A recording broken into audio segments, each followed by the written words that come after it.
Bhagavad Gita as it is, chapter 8, text 22, translation and commentary by His Divine Grace A.C. Bhaktivedanta Swami Prabhupada.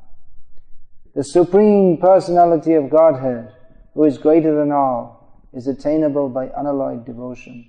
Although He is present in His abode, He is all-pervading, and everything is situated within Him.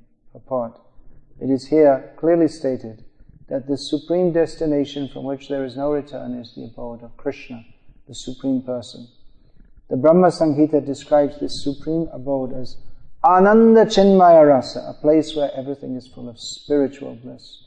Whatever variegatedness is manifest, there is all of the quality of spiritual bliss. There is nothing material. All variegatedness is expanded as the spiritual expansion of the Supreme Godhead Himself, for the manifestation there is totally of the spiritual energy as explained in chapter 7. As far as this material world is concerned, although the Lord is always in His supreme abode, He is nonetheless all-pervading by His material energy. So, by His spiritual and material energies, He is present everywhere, both in the material and the spiritual universes.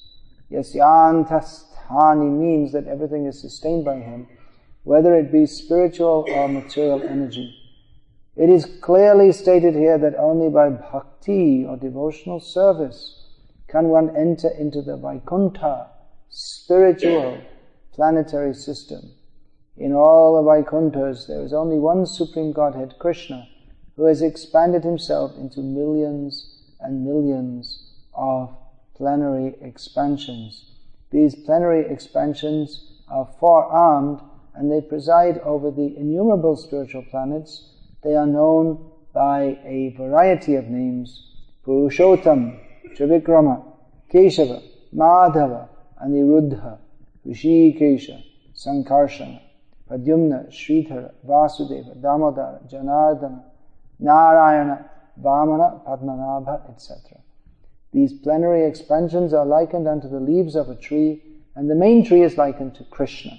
Krishna, dwelling in Golok Vrindavan, His supreme abode, systematically conducts all affairs of both universes, material and spiritual, without a flaw, by power of His all-pervasiveness. Purushassa parafpartha bhaktya labhyastunanyaya yasyantasthani bhutani yena sarvamidam tatam. The Supreme Personality of Godhead, who is greater than all, is attainable by unalloyed devotion. Although He is present in His abode, He is all-pervading, and everything is situated within Him. Kramane bharana bhutavamana padanakanyera janita janapavana keshavadrita vamana rupa jaya jagadisha hare. So I was asked to speak on Lord Vamanadev, whose appearance day is celebrated tomorrow. This is the only in this verse in Bhagavad Gita. In Bhagavad Gita as it is, only in this verse is the name of Lord Vamanadev mentioned as one of the plenary Vaikuntha expansions of the Supreme Lord Krishna. He's mentioned as a four-handed form. The forms of the Lord in the spiritual world, such as Vamana, Nrsimha, Varaha, who appear in this world as Leela avatars. The forms are, in the spiritual world, are four-handed forms, and then they appear in this material world as Leela avatars, with specific forms. Varaha Dev, Adi Shukara, the original hog. No hog in this world is very lovable or relishable. There may be someone somewhere who keeps a pet pig, but generally they're not considered very nice animals. If we call someone a pig, it's an insult, or the son of a pig, and in India is a severe insult to call someone the son of a pig or child of a pig. But these forms, Adi Shuka, Adi Kurma, Adi Matsya, they're all completely spiritual forms, completely transcendental, fully possessing all the opulences of the Supreme Lord, including all beauty. The beautiful form of the Lord as a hog, inconceivable. But Vamandev, his appearance is human-like form, and the human-like forms, the pastimes, they are considered to be more sweet and more relishable because they interact with the devotees in a manner in which they may tend to forget that he is the Supreme Lord. He's so much like one of them in his human form, human-like form, that they may tend to forget by the power of Yoga Maya that he is actually the Supreme Lord. So this Leela of Vamandev, as described in the 8th canto of Srimad Bhagavatam, is particularly sweet and instructive. It's very sweet because the Supreme Lord is acting in such a contrary manner. When he acts in a contrary manner, it's more pleasing to the devotees. The standard understanding or misunderstanding of God in Christian theology, it's a very stereotyped idea. He sits up there somewhere and you do the right thing and he showers down blessings on you. It's a very stereotype. You be good and he'll bless you. But especially as Vamandev, the Lord exhibited a very contrary character. Chalayasi Vikrama. By cheating. He interacted with Bali Maharaj, his great devotee, by cheating him. And this is the prototype cheating, as mentioned the other day. The gopis, they Kitava-yoshita, they call him Kitava-yoshita, one who cheats women. So, Krishna is the most famous cheater of women. The gopis mention him like that.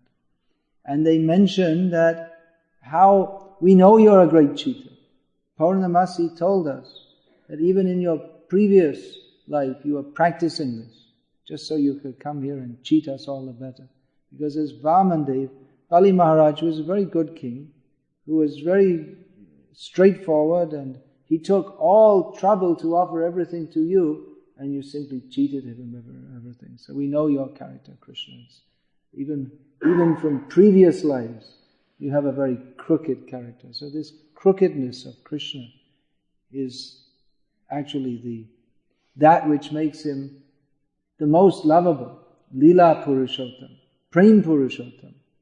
He is the Supreme Lord in different forms. He exhibits different characteristics, which is Aishvarya Purushottam, the Lord of Vaikuntha, shows his great opulence. Maryada Purushottam, the Lord Ram who exhibits the character of the Supreme Lord, exhibiting the proper behavior, setting the standards for human society.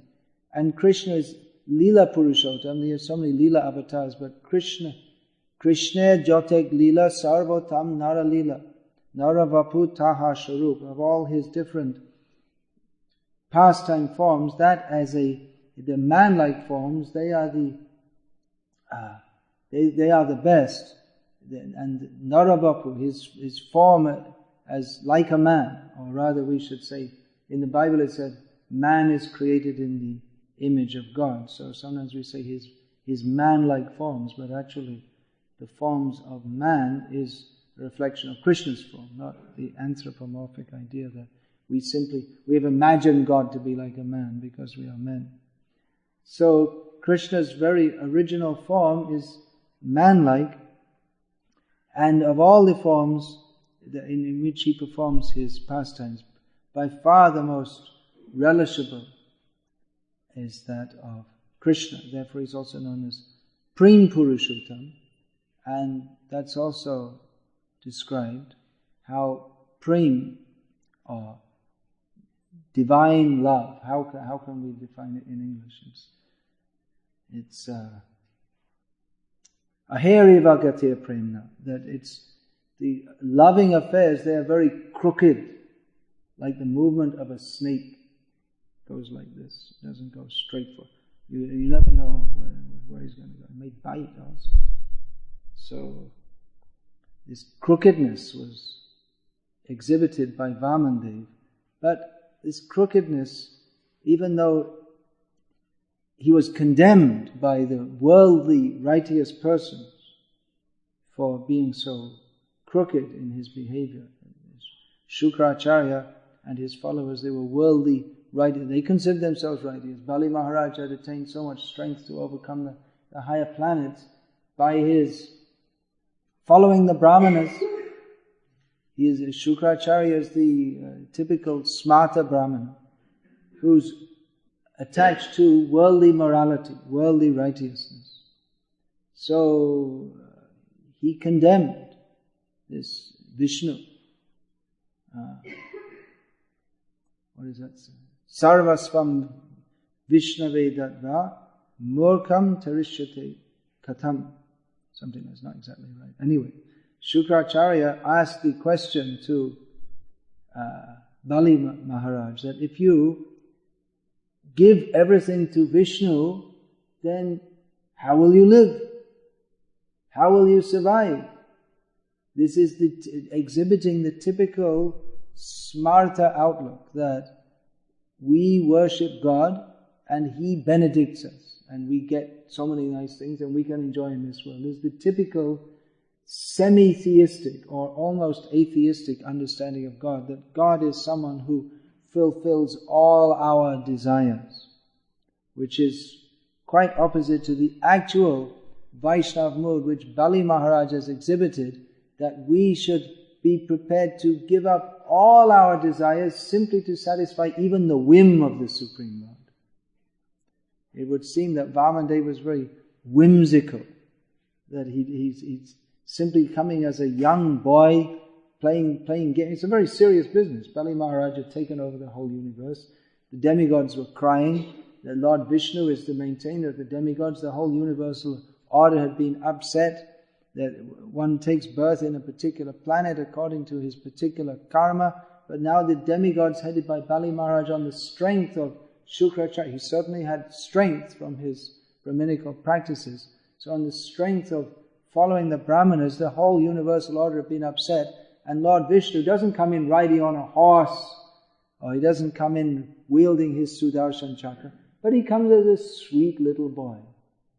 So it's whimsical. It appears to be quite whimsical. He has a great purpose to fulfill. And what is his great purpose? To set the order of the universe, the cosmic order, to put it back in place. But an even greater purpose, there's far greater to the Supreme Lord than setting the universe in order, is enjoying with his devotees. So he enjoyed some playful pastimes with his Supreme Lord, which his playful pastimes, they're events of cosmic importance. On this planet we have there used to be this summits between the head of the USSR and the head of the USA, and it was the biggest events of the decade when for instance Reagan and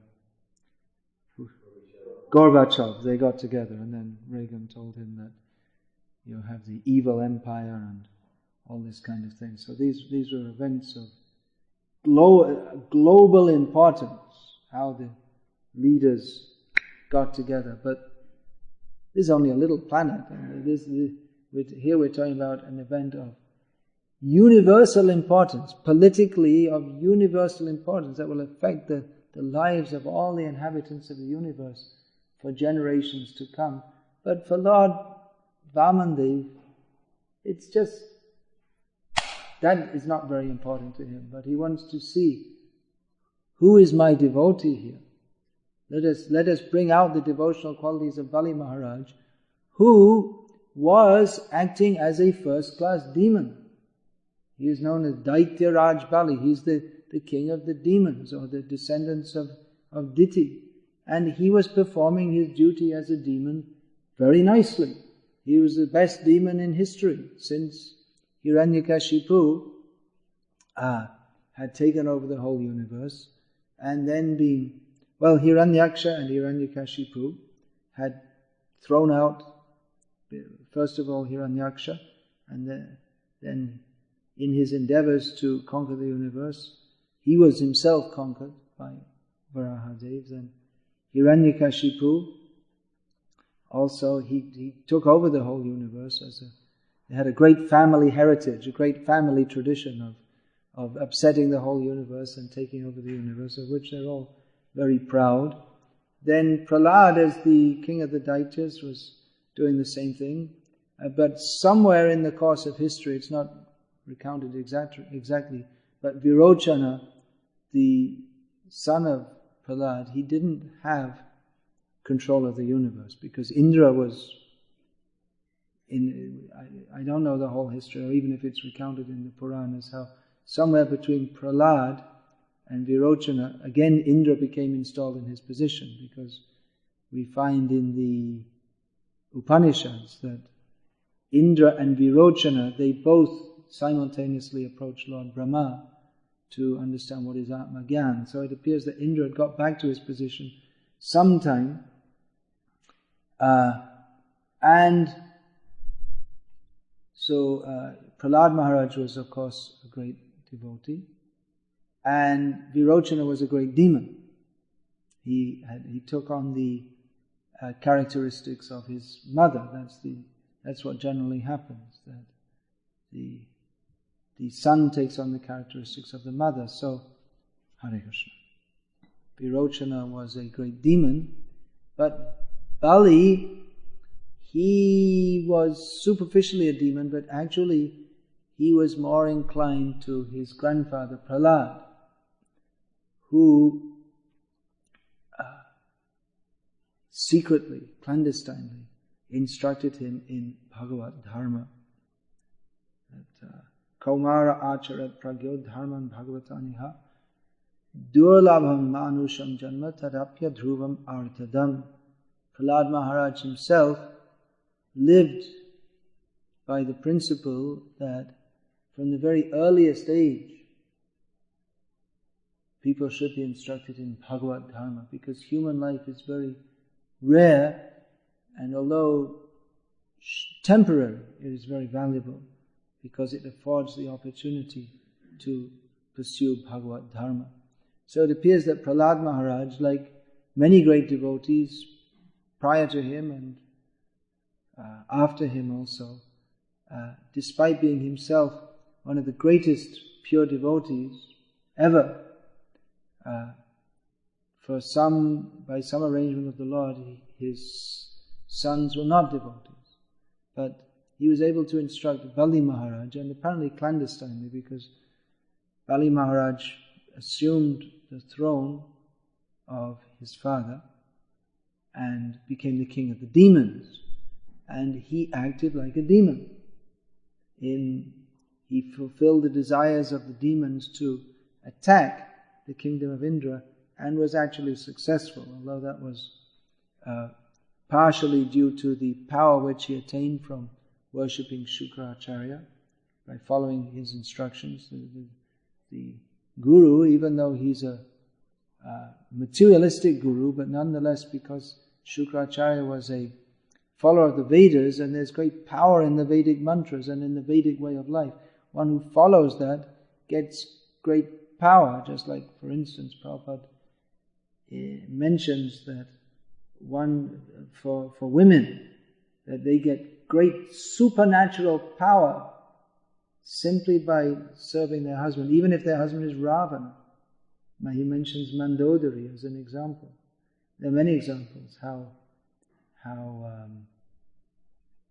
the wife of Dhritarashtra, Gandhari, she had the power just by glancing over her son Duryodhana to make his body invincible, due to the great power of chastity. And there are so many examples. So the point is that by following the Vedic path, even for materialistic purposes, one gets great power, one becomes imbued with great power. So Shukracharya was a complete materialist, but he had tremendous power, so much so that he was able to infuse Bali Maharaj and his followers with such power that they could take over the heavenly planets.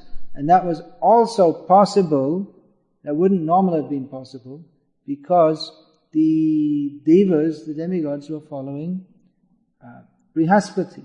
But so Brihaspati is also very powerful. And by following him, the devas, they also get strength.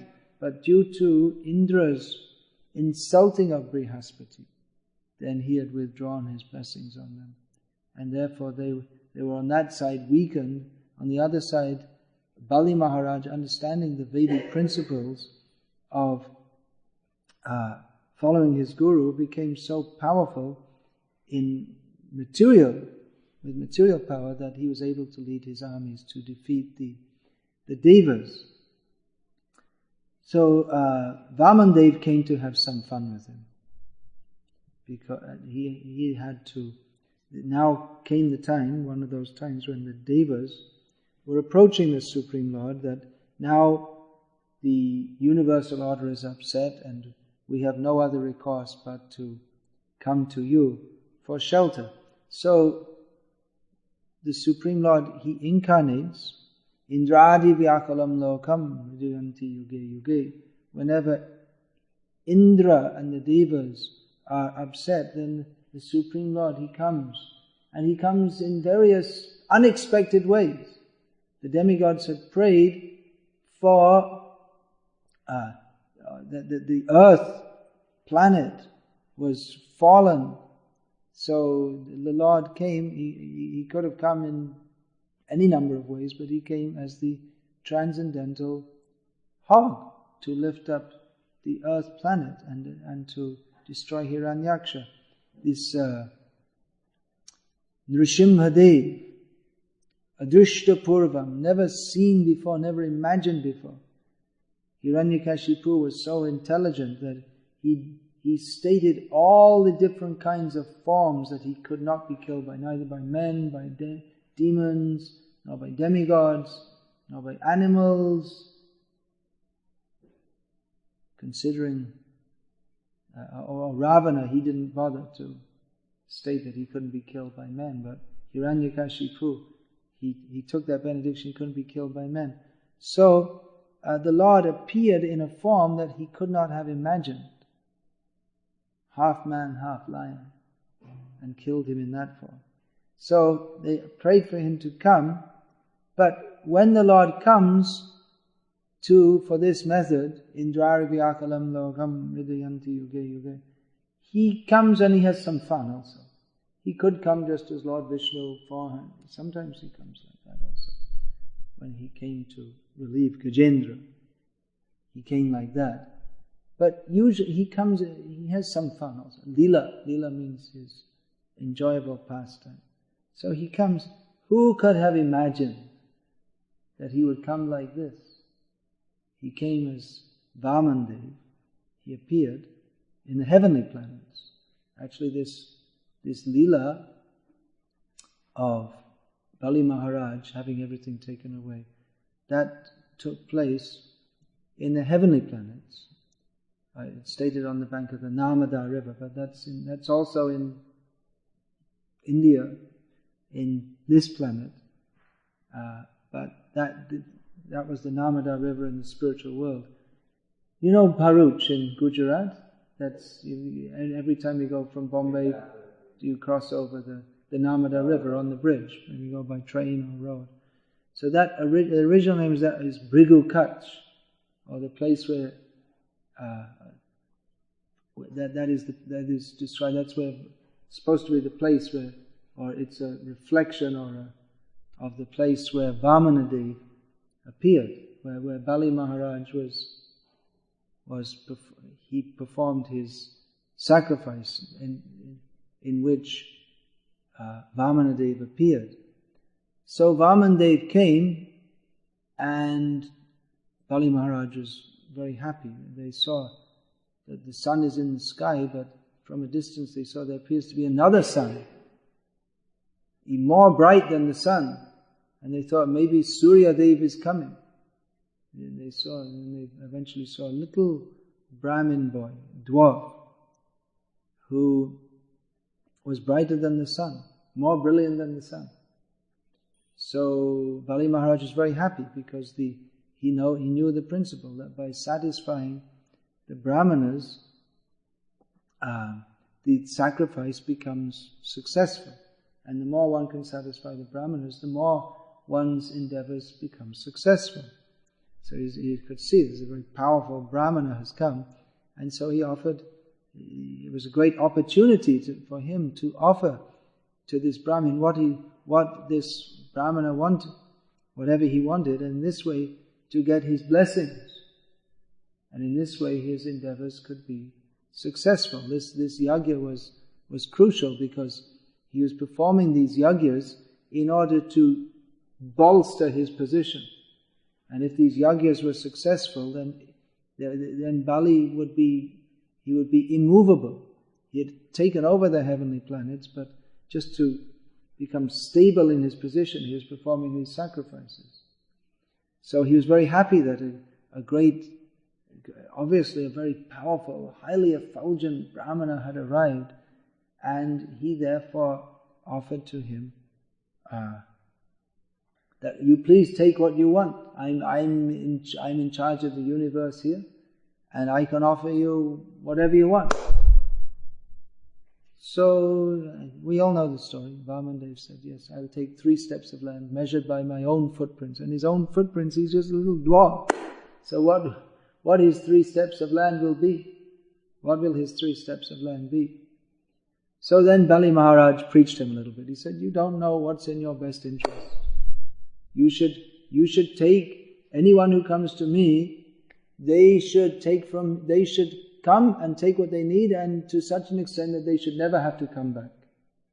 I'll give them what can completely satisfy them throughout their life. So he said, if you want, I can give you a whole planetary system. What do you just want 3? I can give you a whole continent or a whole planetary system. So don't just take 3 steps of land, take more. We have a great family tradition that we are very generous to the Brahmanas. So you take more. Why? I also may be blamed if I only give you such a small amount, that I should give you more. And then Vamandev preached to him and said that actually, you see, we're Brahmanas and we shouldn't be greedy and we should be satisfied with whatever we need and not take too much.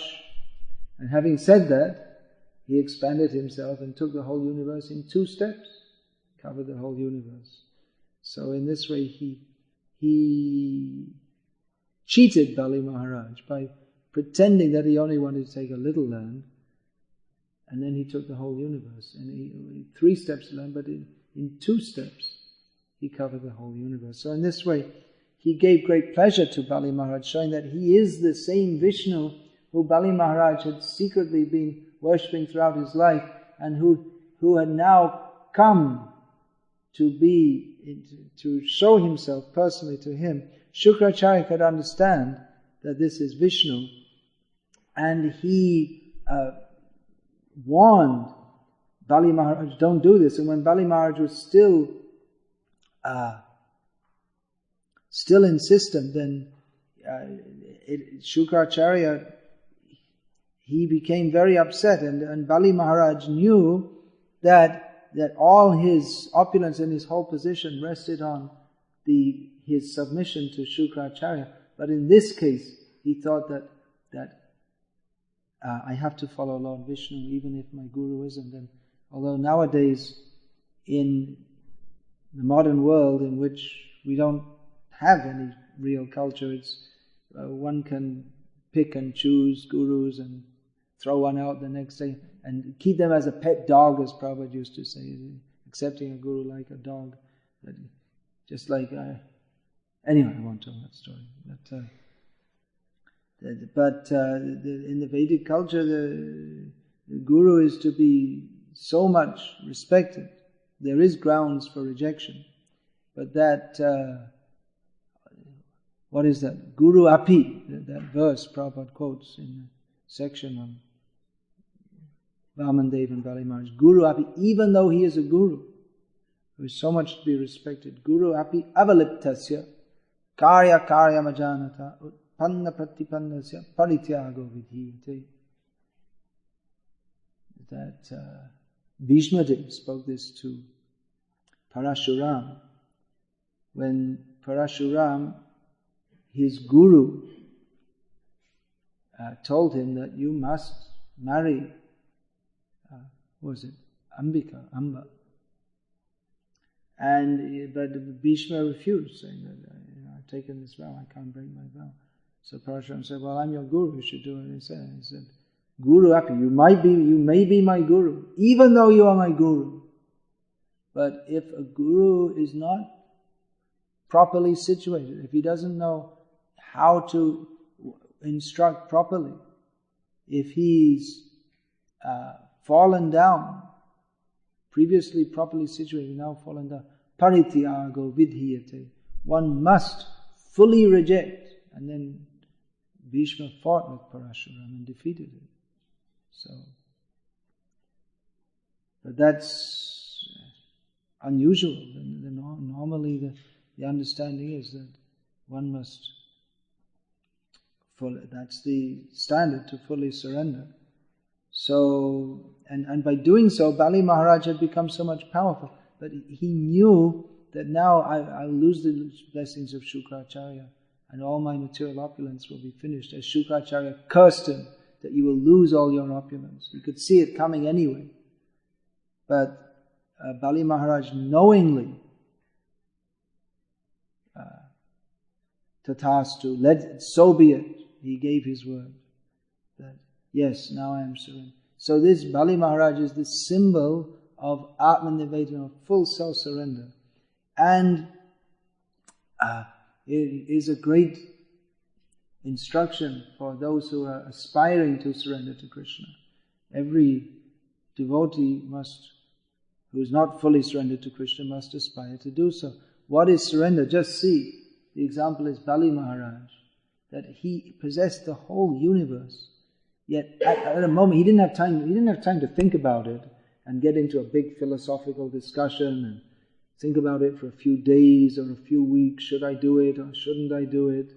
But immediately he was called upon to surrender everything, reject his guru, he was fully praised and the hero of all the demons, and they knew that they would all be extremely upset with him.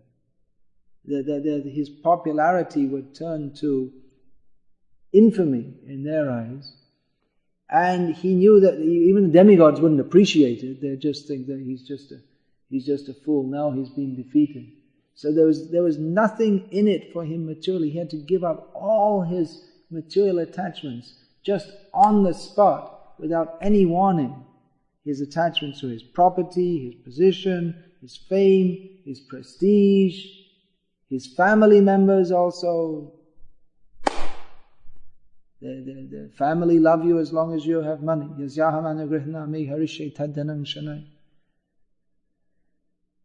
Tato adanam tyajantyasya swajana dukkha dukhitam. Lord Krishna says, my great mercy is if I take away the wealth of my devotee, and then his family members, seeing him deprived of wealth, they reject him. So he doesn't have any other shelter but me. So the great example of this is Bali Maharaj, who in a moment, that which he had endeavored for over so many years and with great difficulty, immediately gave it up. So it's a great test for him, so that we can consider in our own lives. Are we ready? We have so many possessions. Are we ready to offer that immediately? Everything. Yes, whatever you want. Whatever. Krishna, take it. Srila Prabhupada said that even a sannyasi may be attached to his water pot. So, that story is there, Ramanujacharya and his renunciate disciples, how they were criticizing Ramanujacharya for his apparent bias towards this, what was his name? Dhanadas. And his wife, he was a householder. We're grihastas and you're giving so much attention to them. But then he showed, Ramanujacharya demonstrated how these particular grihasta couple, they were not at all attached to their material, to their jewelry and opulence. They were ready to give it in a moment to Ramanuja. Whereas when all the copings of the renunciates were stolen, they made a big hoo-ha over some missing pieces of cloth. So this material attachment, it's very, very deep. As long as we're not actually attached to Krishna, we must be attached to pieces of cloth, clods of earth, dogs, cats, people who we think are ours, mine. These material attachments are very strong. They bind us to this material world.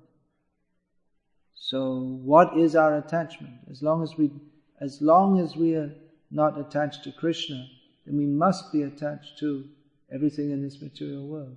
And as long as we are attached to objects of this material world, then we cannot be attached to Krishna. So this is a great lesson. There are many, many lessons to be learned from the pastimes of Vamandev. He came to, as Prabhupada says in the purport, to enjoy some fun with some joking pastimes with Bali Maharaj. But actually by doing so, he glorified the character of Bali Maharaj. If he had not done so, then the greatness of Bali Maharaj who would have known? In his heart he was a great devotee. Who would have known? He was blamed by all the demons for that, and that also shows his great character. He was willing to accept that blame. But his only heart's desire was to fully surrender to Lord Vishnu. So who would have known if Lord Vamandev had not done this? Anyone can say, yes, I'm also a devotee. Sometimes you say, I've been a devotee for 20 years, I've been a devotee for 30 years. Sometimes people are saying, how long have you been a devotee? I'm still trying. I can't say I'm a devotee. It's not just a matter of putting on tilak. It's not even a matter of getting initiated or even taking sannyas or assuming the role of a guru. But actually to be a devotee, who is a devotee? And that we have to see who's actually surrendered to the Lord. So Prahlad Maharaj spoke these principles, Shravanam, Kirtanam, Vishnu Sma, culminating in Atma Nivedanam. And that Atma Nivedanam, Prahlad Maharaj was so happy to see this demonstrated by his grandson and disciple, Bali Maharaj, who demonstrated that the willingness to immediately, without any preconsideration, surrender everything that he might have been expected to be attached to, simply for the sake of fulfilling a whim. It might have seemed like a whim of the Supreme Lord, Vishnu. So, following in the footsteps of Bali Maharaj, Mahajano Yena Gata Sapanta, we can also learn what is detachment from this material world in the service of Lord Krishna. The willingness to not think of anything as our own and think that I am only meant for the service of Lord Krishna. And even if the whole world is against me, we should follow that which is given by the path given by the acharyas and by Krishna. It's not easy. It's much easier you see, Bali Maharaj, even giving up the whole universe may not have been so difficult for him as being scorned by his own relatives and clan. Because we have, in human society, we have the very strong desire to be socially accepted.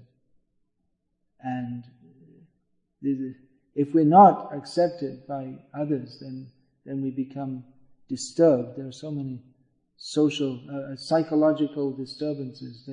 If someone is rejected from a group, well, that's considered, in some communities, shunning among the Amish. That's considered a great punishment. You don't speak to, sent to Coventry, it's called in British English. No one talks to you, no one interacts with you.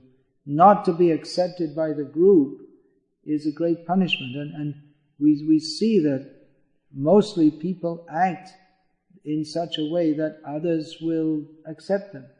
They dress in a way that is considered socially acceptable. They talk in such a way. To be a good American, you should, what should you do? What do you have to do? You have to earn enough money. Poor American's not a good American. You have to earn enough money. You have to fly an American flag outside your house. You have to, go to baseball games or something like that. And all American, the all American. Drive an American car, that's considered important. That's a symbol of, even if it's a piece of junk, then you have to show you're a real American. Eat hamburgers and all this kind of thing. So there's social pressure to conform to the group. That's very strong. You see among teenagers, among teenage devotees, children, when they get to teenage, they become very much influenced. They often become very much influenced by the normative behavior of regular American teenagers who do everything which is antithetical to Krishna consciousness. But why do they do that? Because it's such a strong social pressure to conform, and they feel that if I don't conform to, if I'm not accepted, it's horrible for them. This Udayananda Prabhu was telling me how his kids, his sons, when they went to the Kami school, they had shikas, and then all the other kids were pulling it and calling them faggots because they looked like a ponytail of a woman and all this, and they got their shikas cut off pretty quick because the desire to conform to the faggot, you say that in American? Gay. Wait a minute, I could be prosecuted for that. Yeah, gay, faggot, there are so many words. Queers, pansies, and all things like that. Okay, alright, whatever. We don't hate them. Not very much, anyway.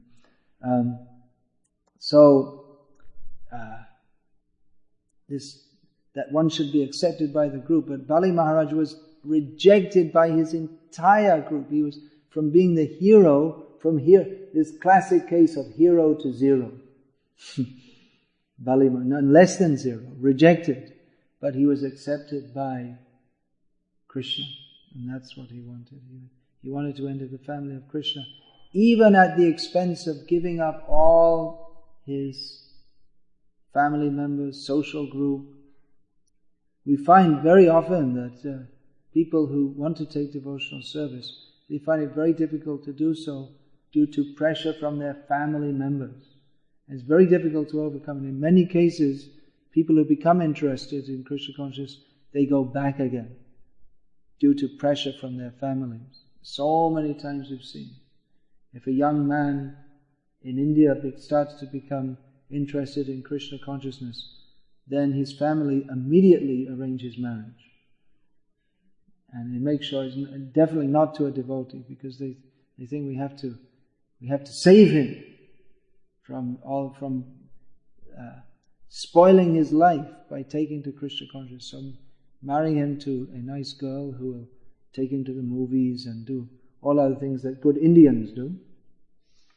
And in this way he'll be a good, normal Indian.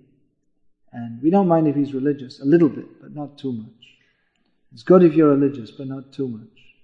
So we'll marry him to a nice girl who's religious, but not too much. Once a week they go to the temple, that's very good. And once a week they go to the cinema, that's also very good. So,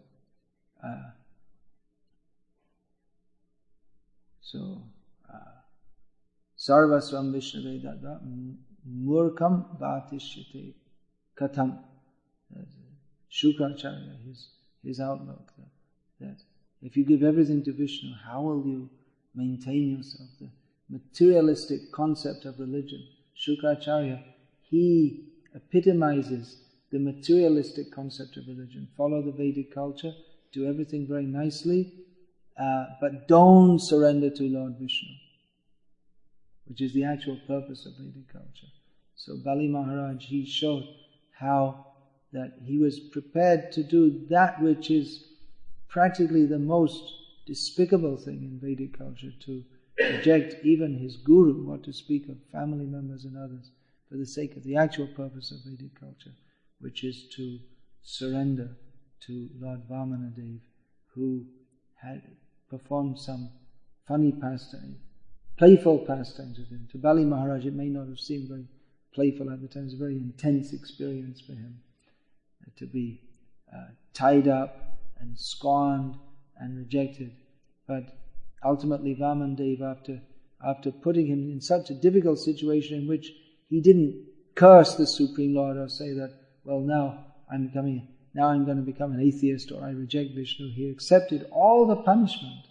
And ultimately, by his giving himself fully to Vamanadev, Vamanadev gave himself to Bali Maharaj and became his doorkeeper, and gave him a position better than that of Indra in the lordship of the Sutala, and became his doorkeeper. That anyone comes who's against you, I'll look after them. So he took such a subservient position. And even one time Ravana came he was wandering all over the universe, throwing his weight around and living up to his name, one who makes everyone cry. So then he came and he was just striding into the palace of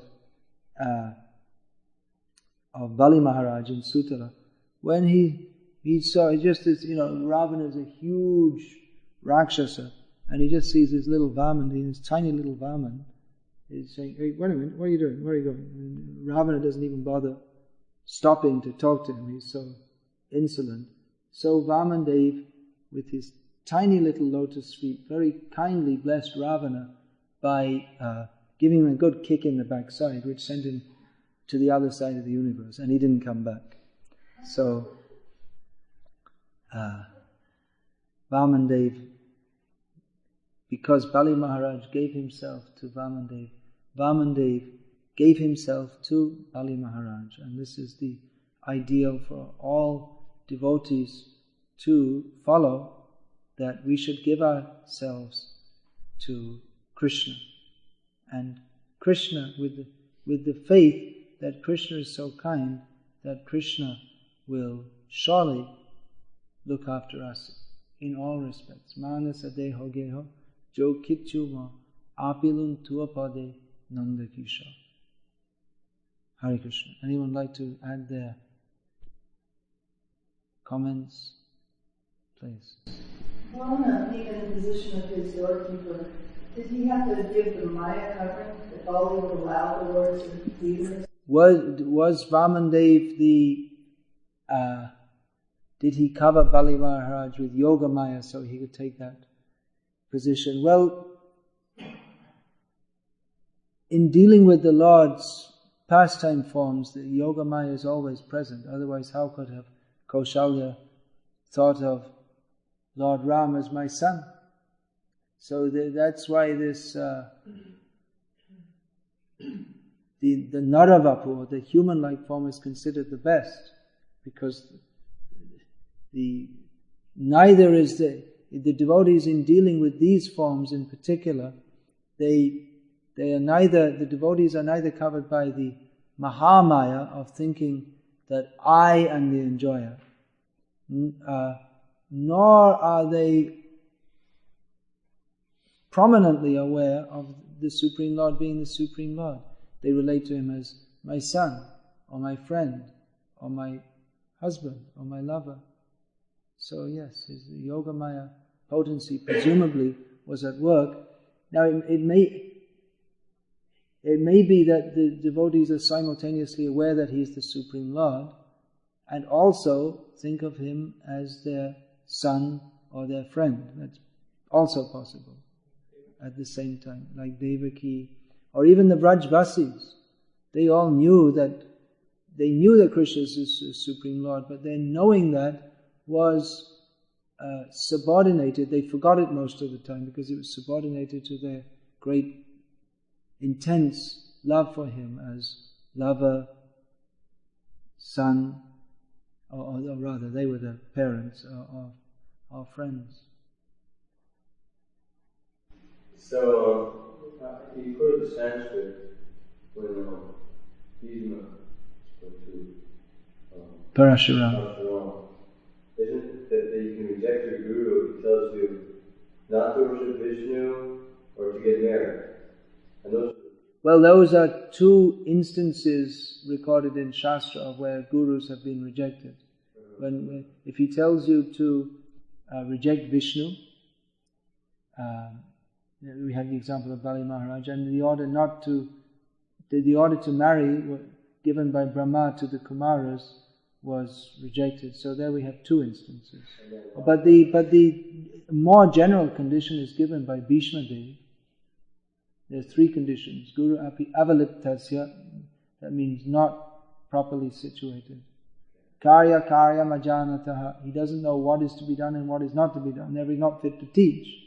Utpanna pratipannasya, who's fallen or not, who's fallen from his position. And also in Shastra there's also given other prescriptions if he's an offender to the Vaishnavas. There's what's that? Avaishnavopadishta ena mantrayam nirayam vrajet. If one takes a mantra from a non-Vaishnava, Vedic mantra from a non-Vaishnava, he goes to hell. Severe warnings. So I was wondering, like in the Srimad Bhagavatam, in the pastimes in the 7th canto with Prahlad and Hiranyakashipu, what happened to Prahlad after this pastime? Well, that's what I was saying. I don't know. Maybe he handed the universe over to Indra. Prahlad, that stated he was given the throne of Hiranyakashipu. But exactly at what point Indra again took it up is not clear, because definitely later Indra was in the position of the king of heaven at the time of Virochana. And the son became a demon. He's like, he's such a great devotee. Well, like I said, there are many examples of that. Advaita Acharya, the Supreme Lord, some of his sons, they became demons actually. Prabhupada himself, his children were not very Krishna conscious at best. And at least one of them acted in quite a contrary manner. Even though having such a nice name as Madan Mohan. So that may be. We're all sons of the Supreme Lord and we're all acting in a manner contrary to that. It's a great risk having children. You don't know what you're going to do. It's a great risk, yeah, but it's also a great risk. It's also a great risk not having them. Because it's the duty, one putrate kriyate bhaya, one accepts a wife to have a son. The story is there of Agastya Rishi, isn't it, in Mahabharata? Wasn't it who was that? Was it Agastya who didn't have, because he wasn't married, and then all his forefathers, what is that, the Valakilyas, they were hanging upside down in tree. I can't remember exactly, but it was told that because he didn't have any children, therefore all his forefathers were going into hell. That may not apply for devotees, because if one is actually surrendered to Krishna, then he transcends all these. considerations. But generally that's putrate kriyate bharya, putra pinda prayojanam. If one is not transcendently situated, then if he doesn't have children, then they can't offer pinda, and in this way the oneself and the forefathers are in danger of entering into hell. So it's dangerous not to have children. It's actually a duty of every human being to have children. Sons, in particular, sons, it's stated. So, unless one is on the transcendental path of surrender to Krishna, then that is a duty. To have many children, it may be many also. It's considered a blessing to have many children. Not in the modern age.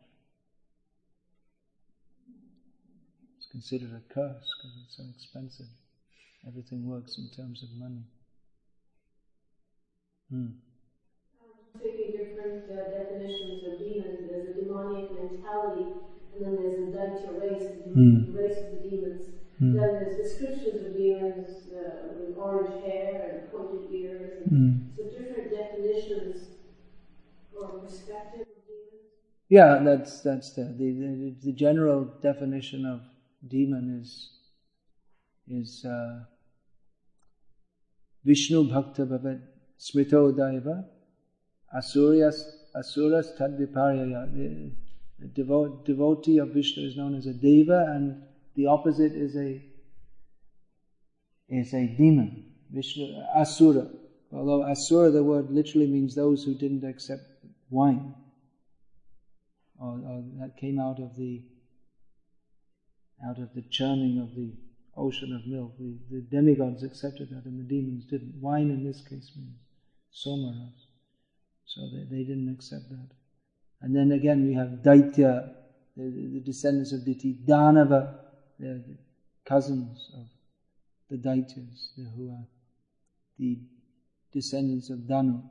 So it's like that. We have, just like we have Brahmanas by race, they're considered Brahmanas by seminal descent, although they may by nature be demoniac.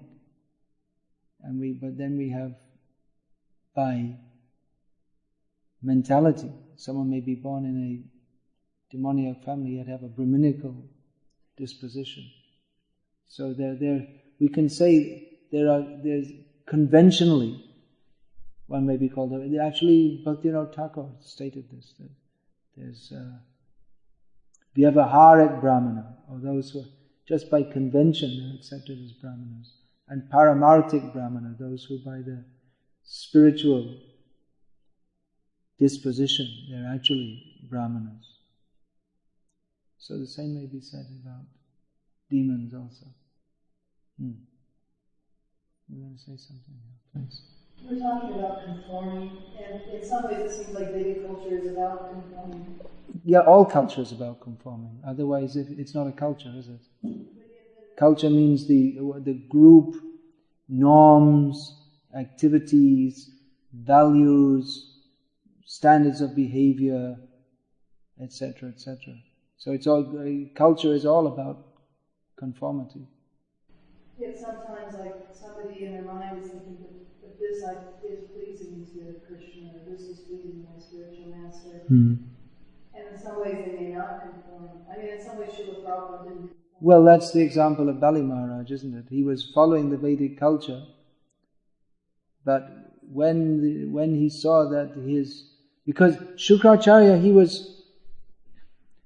was following the Vedic culture, he was performing sacrifices. So in the sacrifices, the Lord Vishnu is Yagyeshva, Yagyabhuk. He is the in the sacrifices, which Shukracharya was also performing, in the Karma Kanda sacrifices, the Yagyeshva, or the master of the sacrifice, or Yagyabhuk, to whom the sacrifice is offered, is Vishnu only. But then, so the whole Vedic culture is supposed to lead one to Lord Vishnu.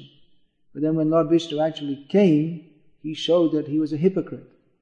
Because he didn't actually want to offer to Lord Vishnu, he wanted to use Lord Vishnu for his own purposes. Jarasandha is another example. He was worshipping Lord Vishnu, but when Lord Vishnu came as Krishna, he hated him. So he superficially only worshipped Lord Vishnu. So these are examples. Bali Maharaj is an example of someone who broke out of the rigidity of superficially following Vedic culture to come to its actual purpose, which is surrender to Krishna. And as you give the example, Prabhupada in some ways broke with the form, or rather he went to a place where the form didn't exist, so to some extent he went along with the culture that was existing in the Western world and gave the highest culture of Krishna consciousness, although he did also many times say that he wanted to establish Varnashram, because the Western culture is not, it's not conducive to Krishna consciousness. It's based on sense enjoyment, which leads to hell. Whereas the Vedic culture is conducive to Krishna consciousness. So Prabhupada wanted, for the sake of nurturing Krishna consciousness, wanted to establish Varnashram culture. But to plant Krishna consciousness in the foreign culture, he accepted some of the norms, some of the non-essential things he made some adjustment to. At the same time, he introduced Vedic culture in many ways, just like, for instance, as Prabhupada often said, it's not necessary to be Krishna conscious that you have to shave your head or wear a dhoti or a sari. At the same time, he encouraged that because these are conducive, all these usages are conducive to developing Krishna consciousness. It's not essential, but they are helpful. So Prabhupada was willing to compromise, you could say, if he saw that his disciples were not willing or ready or to fully accept the Vedic culture. But at the same time, he did want to introduce that, knowing it to be that you can chant Hare Krishna and at the same time live in the cities and have a regular kami job, for instance. You can also do it, but at the same time it's better to live in our own devotional communities where we can, because in general that's a more conducive atmosphere.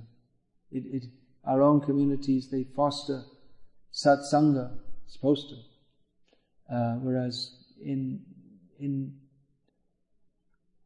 the cities, then one is forced to take asatsanga. It's a big topic.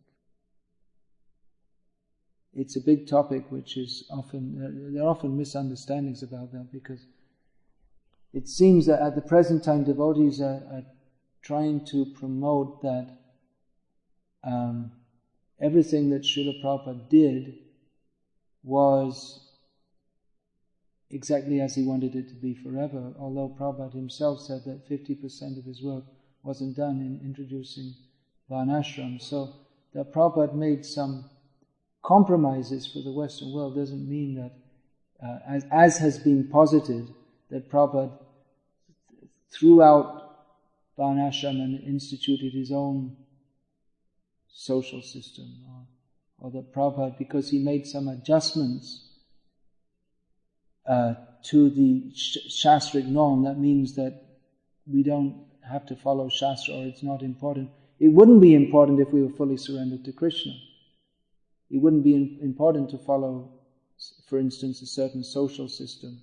But because we're not fully surrendered to Krishna, therefore it would be more helpful for us to follow that social system. Sometimes it's posited that, well, Prabhupada he can change Shastra or reject it, but the Acharyas, they come to give us Shastra, because Shastra is that which for all phases of time, for all of human society, gives guidance to human society on how we should behave. So the duty of an Acharya is Achinotihi Shastrani. Achinotihi Shastrani. Then what's the next line? Achinotihi Shastrani. Acharya stapyatyapi swayam achrate yasmad acharyas tena kirtita. Acharyas, he only comes, his whole existence, his position as an acharya is based on Shastra. He teaches Shastra and he establishes Shastra by his own personal behavior according to Shastra. So it's not that Shastra is just something which is there but the Acharya, he kicks it out, but rather the Acharya establishes Shastra. And if temporarily he may make some adjustments on minor principles, that doesn't mean that his neophyte and disciples who don't know Shastra can just flippantly throw everything out in Shastra on the plea that we are devotees and we have transcended Shastra. There's some very strange ideas which usually ends up in breaking the regulated principles and all this kind of thing. Because actually they don't want to follow Shastra. And they quote Prabhupada, they misuse Prabhupada's adjustments, which are very carefully done by a self-realized Acharya who knew how to establish Krishna consciousness in the world. Yeah, you want to say something? No. All right. Okay. Yeah, Maharaj, you touched on a very interesting point that a lot of devotees feel very strongly about. Either way, that when Srila Prabhupada was still here, he made certain adjustments in order to accomplish his goal. For example, giving sannyas to a lot of their unqualified, devotees. Well, giving to unqualified, they were qualified in as much as they were prepared to follow Srila Prabhupada. That was the qualification that Prabhupada saw. But they didn't maintain it. Well, from a Shastric point of view, as far as giving sannyas, they were not qualified. Yeah, okay. They may not have been. They had so many material desires in their hearts. But Prabhupada saw them as qualified in as much as they were prepared to follow him. But also they often accepted sannyas for the wrong reason. That became apparent later, yeah. So anyway, the thing is that Srila Prabhupada made certain adjustments in order to accomplish the goal of spreading the mission. That's pretty well understood. And as time goes by, the need for making such adjustments diminishes. What did you say? The need for it diminishes? The need for making such adjustments, let's say, may diminish, can be seen that way. For example, there may not be any need anymore to award sannyas to the same kind of people, let's say. Yeah, well, that's more or less instituted in our society now, isn't it? They're very conservative about offering sannyas. With time, such things are... Yeah. So Prabhupada said he wanted to introduce Varnashram. That's like there was the explosion of Krishna consciousness all over the world, and then to stabilize that, to establish Vaishnava society, he wanted to introduce that. It can also be understood in several different ways. So if you could... It certainly is. Explain a little bit of what is your take on that, the form in which... Well, village life, agrarian communities, that's the start, with living very simply. It's clear that Prabhupada wanted to establish Varnashram like that. So this book actually, I'm writing books not just haphazardly, but with meditation on Prabhupada's mission. So this Glimpses of Traditional Life, Indian Life, is dedicated to those devotees who have taken up Srila Prabhupada's instruction to live simply on the land. So it gives some insight into the kind of culture that is conducive to developing Krishna consciousness. You get it? So you lean towards let's say, the 19th century Indian model. Not 19th century. Not 19th century. It's going on since time immemorial. This is the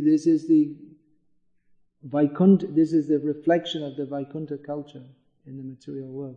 The way of life is the same way of life as that Krishna himself lives, because it trains us to think and act in a manner that is suitable for giving up our body and going to the spiritual world.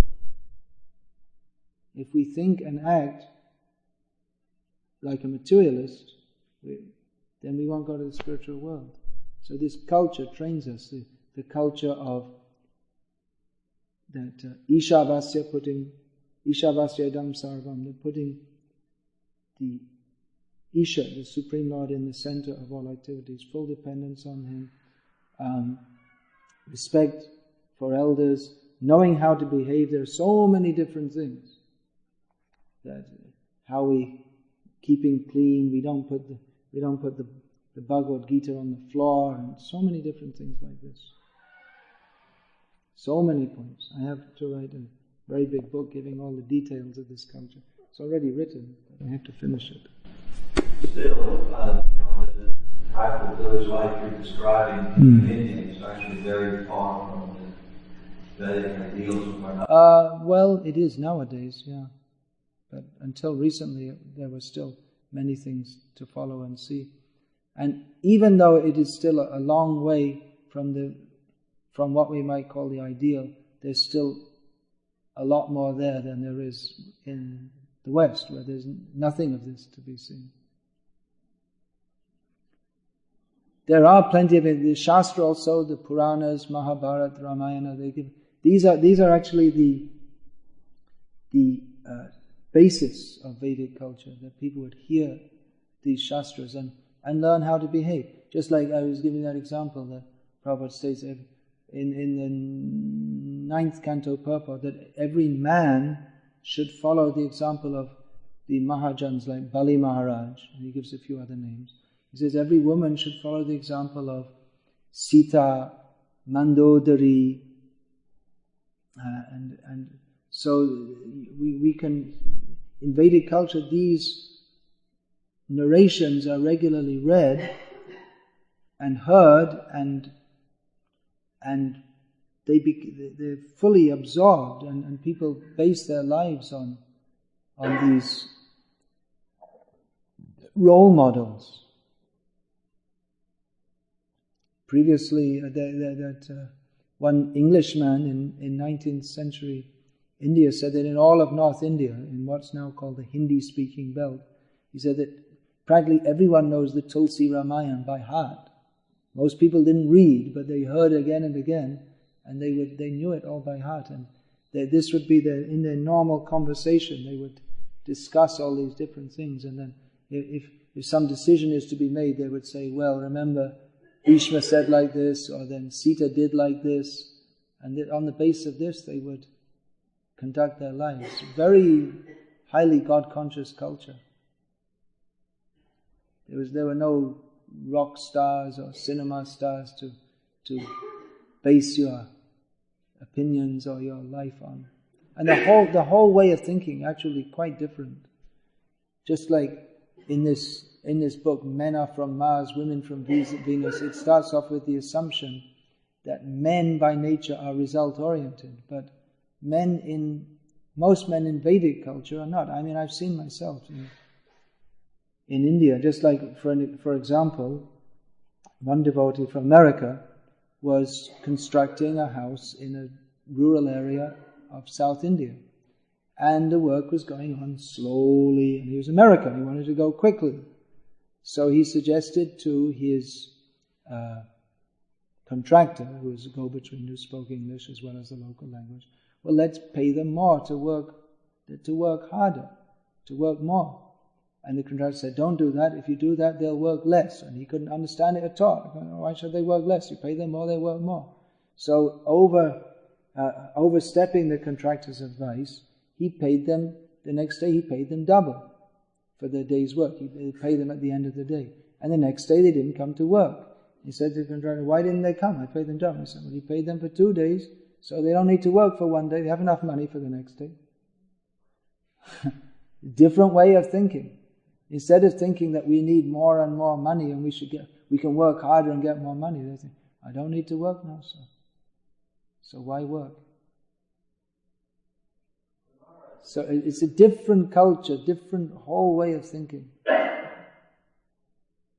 Devotees who spend time in India, Western devotees who spend time in India, they can absorb some of this osmotically, so to speak. Different way of thinking. I think it's nothing to do with Varnashram. No, Varnashram is based, it's not just a system of rules and regulations, but it's based on a whole approach to life. Sure is, but Prabhupada gave us the stories, he gave us the books, we were already doing that. Doing what? As far as the movement, I mean, we're already hearing, about Ramana, we're already doing those things. Yes, he wanted to implement Varnashram. No, I'm not saying you just listen to the stories. Certainly you have to follow the rules and regulations also. But it's a whole package. What can I say? It's probably due to your cultural mindset that you can't understand the cultural mindset of what could be called Indian culture, as Prabhupada often referred to it.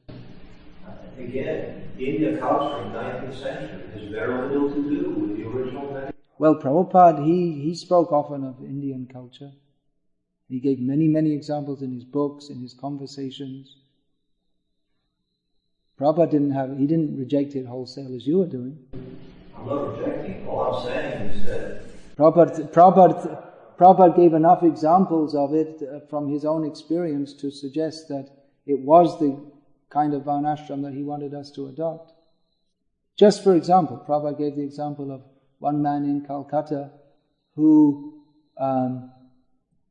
would only drink water offered to the deity, and he would go all day, even in the heat of Calcutta, until he went back home, he wouldn't drink. Or he gave the example of people who bathe in the Ganga in Calcutta, even though there's stool in the water, thanks to modern sewage systems, because they have faith in the Ganga, they still go and bathe in the Ganga. And Prabhupada is praising that.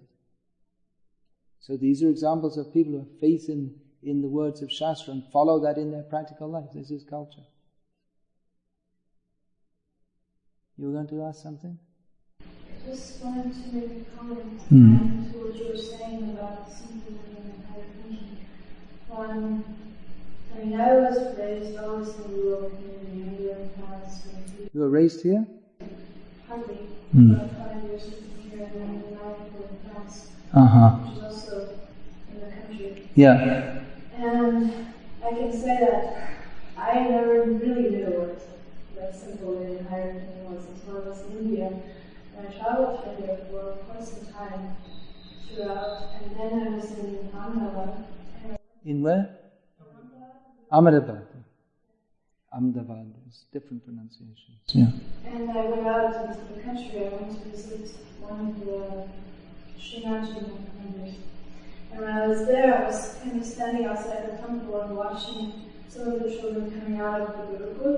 And there was a family who was living right behind the temple, very kind of single hut, and the beds were outside, and the woman was washing her clothes outside. And from my education and the way I was raised, although I learned not to see it that way when I was in India, to anyone else who had just come from the Western world, they were seeing a very poor family. And then the Indians who were with me, one of them was standing and going, wow, isn't it amazing how simple they live?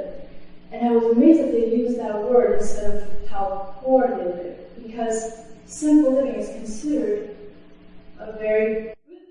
Yeah. It's not considered poverty, it's not considered unhappiness, it's not considered all those things. And from what I saw, those people were much happier. Yeah. The thing is, in our attempts in the West to go to the land, we bring our city culture and aspirations with us.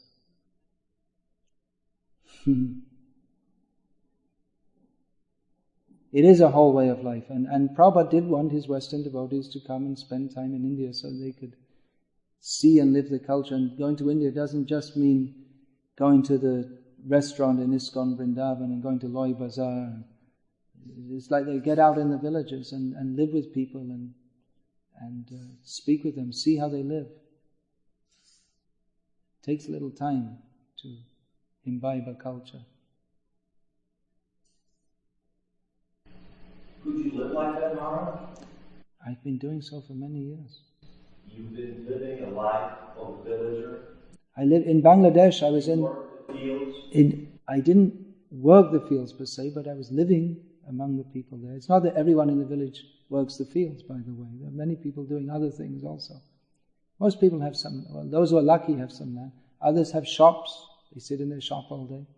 Or they make brass, or they make pots, the potter community. And there are others, in Bangladesh I lived in the village for years, and there are gurus also who go around and they speak on Shastra. I was doing like that.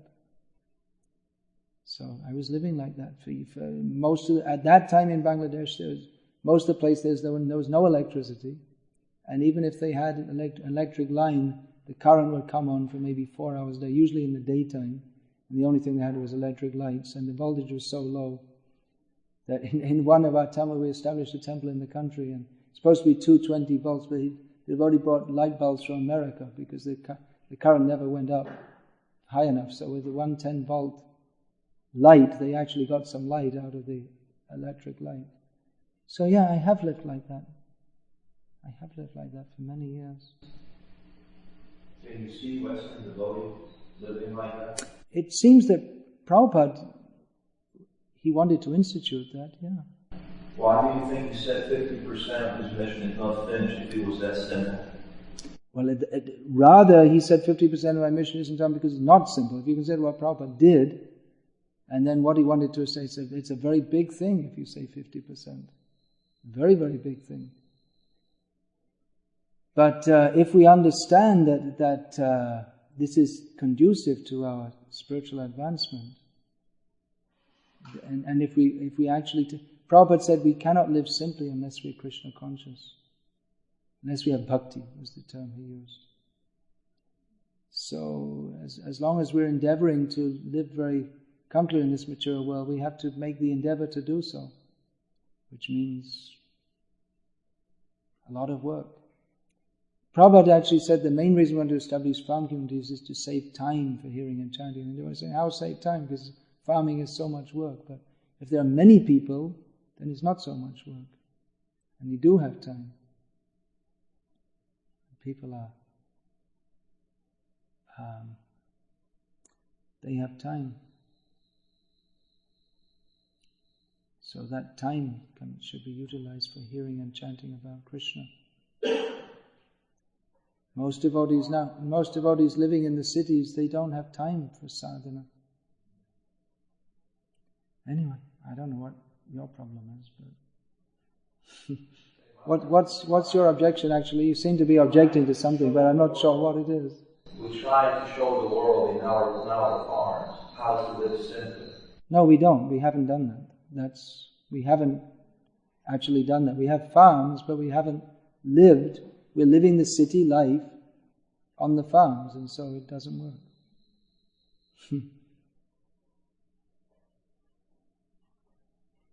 Hare Krishna. All right, please. We had a discussion in Srimad Bhagavatam class the other day about certain. You hear that in the Satyuga, devotees and the demons were on different planets. Yeah, we've heard it. I don't know if Prabhupada actually said it, but I don't know of this. I heard that Prabhupada had said this, that in Satya Yuga, the devotees and demons live on different planets. In Treta Yuga, they live on different continents, is it? And then in Dwapara Yuga, they live together, and in Kali Yuga, they live in the same person. But I don't know. Are there two persons inside one body? It doesn't seem to be. It doesn't seem to be correct. Did Prabhupada say that? I've heard that he said that, but I don't have any praman or evidence for that. Some of the things you hear that Prabhupada said, later on you find out, just like we've heard that Prabhupada said that first of all they will laugh at you, then they will attack you, and then they will accept you. But that saying, maybe Prabhupada said it, but I don't know exact words, but that's a paraphrase of something said by Vivekananda. So, I also heard so many stories told, which there's like, not so many, but you hear stories, and then you find out later there's stories, they're coming from Ram Krishna or something like this. So, we should be careful about the Prabhupada says, especially something like that, where how can you understand the devotee and the demon is inside the same person? Does that mean... You understand in the sense that, well, we should have material desires. Yeah, but isn't that always there?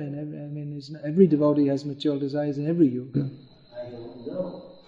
Well, we wouldn't be here if we didn't have material desires. We'd be in the spiritual world. And I was considering in that regard was that, say like in the past age, there were like big slaughters, like 40 million people being killed in 18 days. And even in the Bible also there was called, God was supposed to call the wholesale slaughter of certain races. So if they were, the demons and the devotees were in different bodies, then that might be somewhat justified from the spiritual point of view. But then in the Kali Yuga, it's not. Well, to tell you the truth, I don't really find it that much worth discussing because, we're not sure if Prabhupada said it. There's no known scriptural reference to it, so to try to justify it didn't really I just don't quote it, that's all. If anyone asks me, I just say that it's a spurious, Prabhupada said, and leave it at that.